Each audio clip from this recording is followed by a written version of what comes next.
First up, let's start with schools and what's going on across the country. Here in New Mexico, our governor has said no in-building schools. You go inside a building until at least after Labor Day. It's going to be all online at this point, and kind of the working plan now. And what we're kind of seeing, especially in a vast rural state like New Mexico, I mean, you see it in Arizona as well.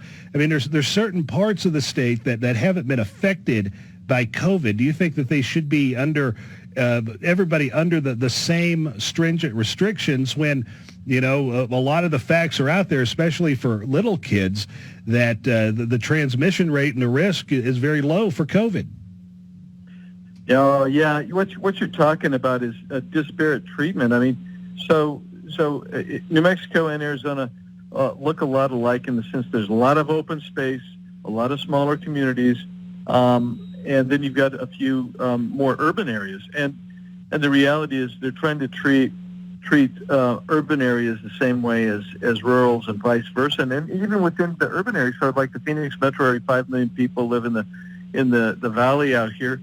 There are places that are perfectly willing to open up. The parents want to open up. The school districts want to open up, but they're being pressed not to do so by the state. So this one size fits all, basing it on basically CDC guidelines and from the willful doctors Fauci and Birx, is not really the best way for kids, because I don't know what it is over there, but I can tell you that in Arizona, things like suicide hotlines for teenagers way up, other problems and pathologies of domestic violence that involve kids, of course, who are in homes where that might take place.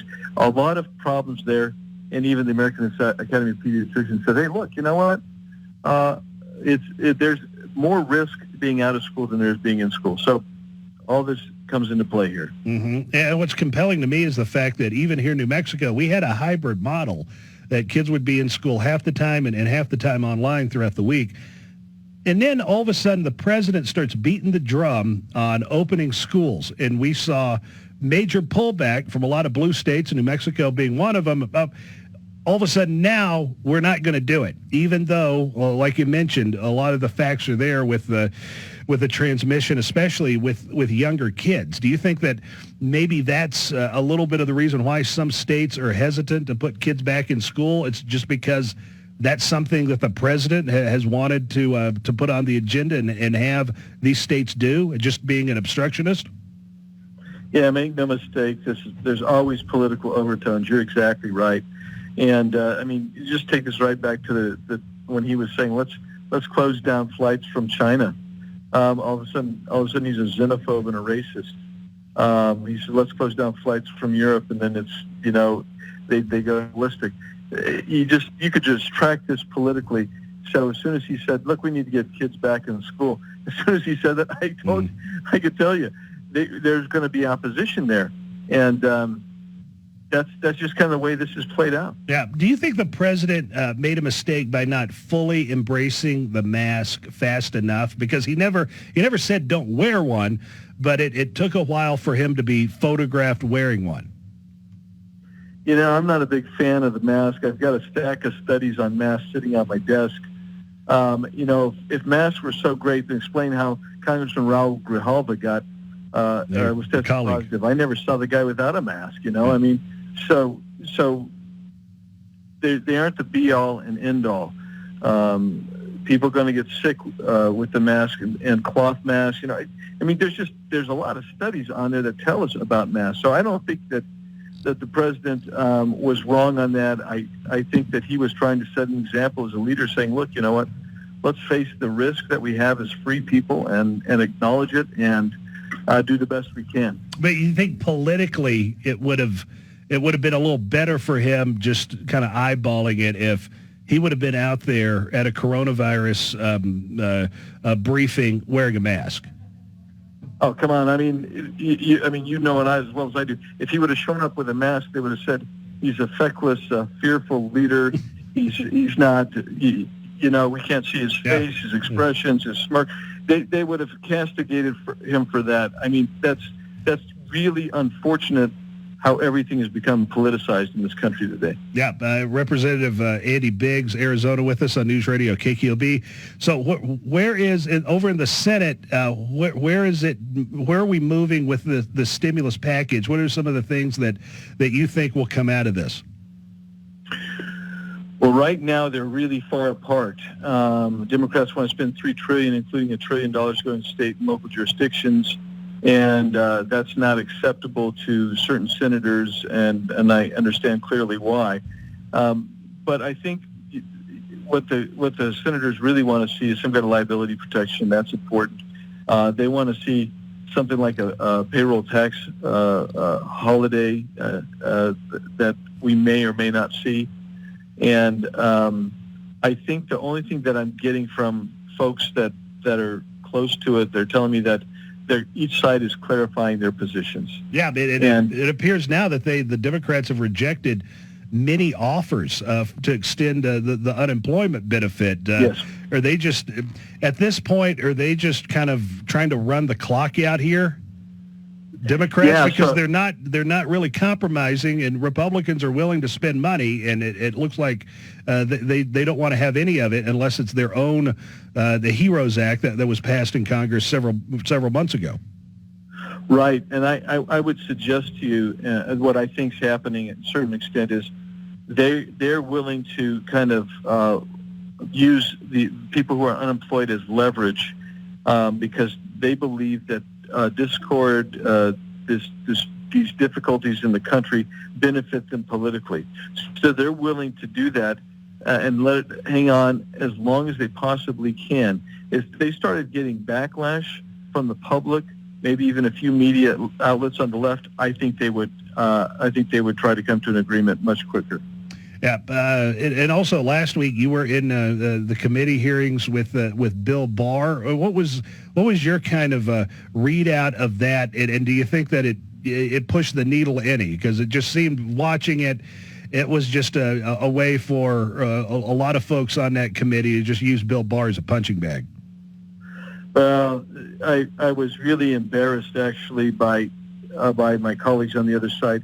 I mean, they were using a procedural tactic that we use when we debate each other on him. And so they'd ask him a question, he'd start answering, then they'd take back their time so he couldn't answer.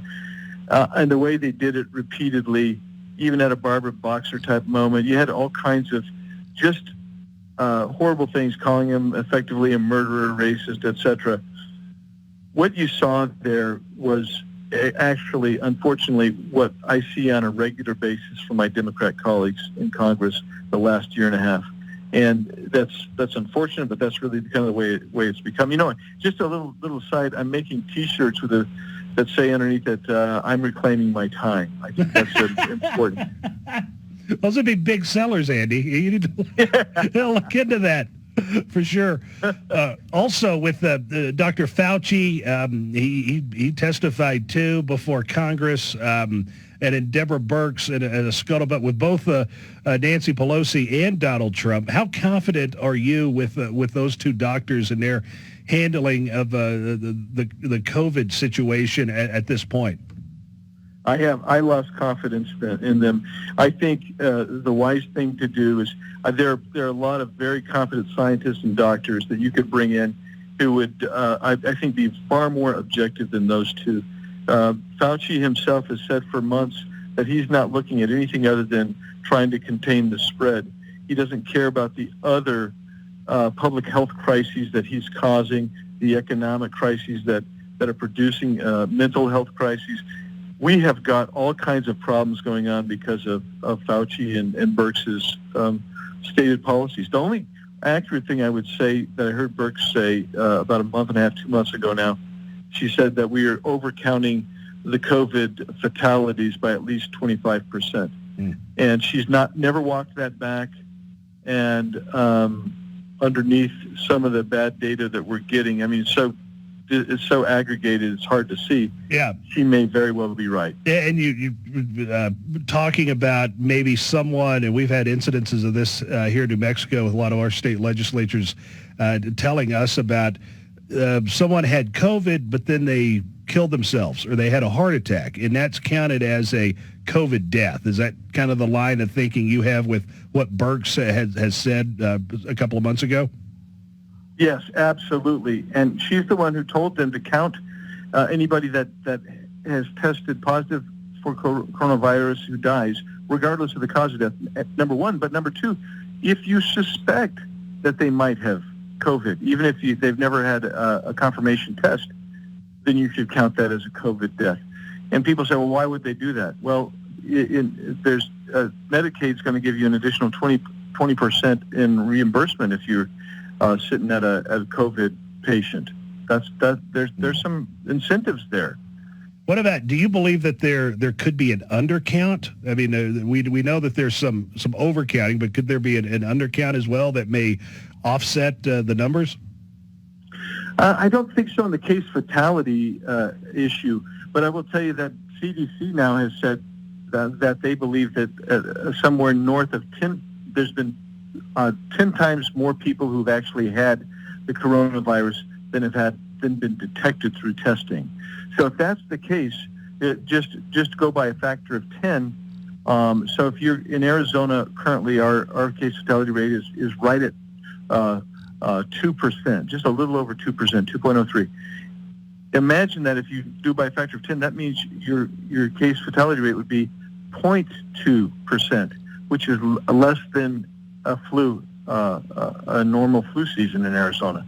So it's certainly possible, and what it tells me is that a lot of decisions have been made which haven't been so good, and we haven't been so good at getting data.